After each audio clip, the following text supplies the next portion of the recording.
que seria hoje, né, um banco de dados relacional? No fundo, banco de dados é um repositório de dados, português bem popular, né? Seria um repositório de dados. Mas, falando um pouquinho em termos de literatura, né, a gente tem aí a sigla RDBMS, que significa Database Management Systems, ou Sistema Gerenciador de Banco de Dados, né, em português.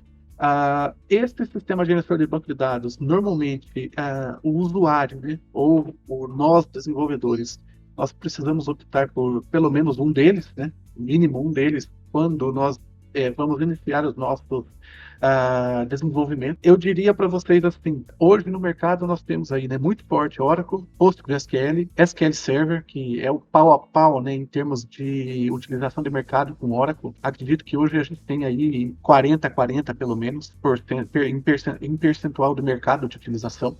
Temos aí também MySQL, que também é muito utilizado, né, principalmente pela galera que gosta de desenvolver com PHP. Temos aí também o SQLite, né? E, enfim, né? Outras opções aí, IBM DB2, enfim, outros ambientes. Em termos de, ainda, né, falando de conceito de banco de dados relacional, então, basicamente, quando a gente está falando de uma base relacional, os dados eles são armazenados em tabelas, as tabelas elas consistem em linhas e colunas, e cada linha representa para nós um registro, ou um pouquinho mais técnico, tupla. A gente chama muitas vezes também um registro de banco de dados de tupla. Nós temos também, digamos assim, cada coluna dessa nossa tabela representa um atributo desse registro, né? Por exemplo, você vai ter lá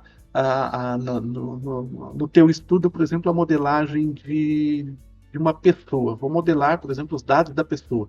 Se eu falar em termos de pessoa, então a minha tabela poderia se chamar pessoa, digamos assim, as minhas colunas, e eu vou tipificar as informações ou os atributos dessa pessoa.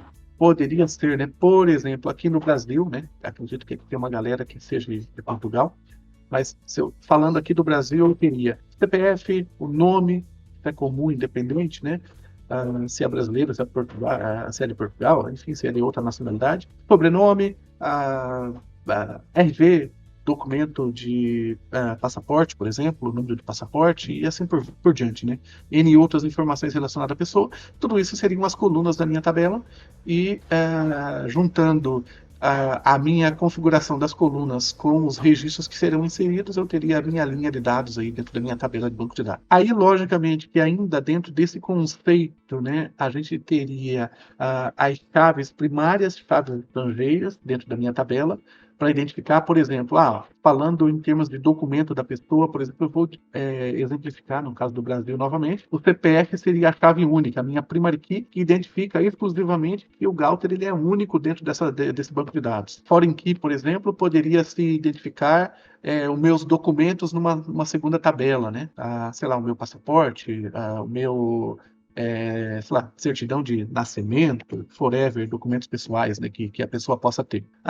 Ainda seguindo nessa linha, eu diria que hoje, né, o banco de dados, né, relacional, ele permite que os dados sejam consultados e relacionados de forma eficiente, e a linguagem SQL, ela seria aí utilizada para realizar as operações de banco de dados em cima desses registros, dessas informações que eu exemplifiquei aqui da pessoa, né?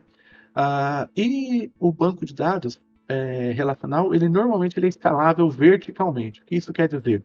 Isso quer dizer que você pode aumentar disco, você pode aumentar memória, você pode aumentar processador no teu servidor, dependendo se é até um ambiente de farm, você pode aumentar outras máquinas para poder melhorar essa performance, mas isso já não seria tão comum em termos de farm para banco de dados, nesse sentido de uma base SQL escalonável, né?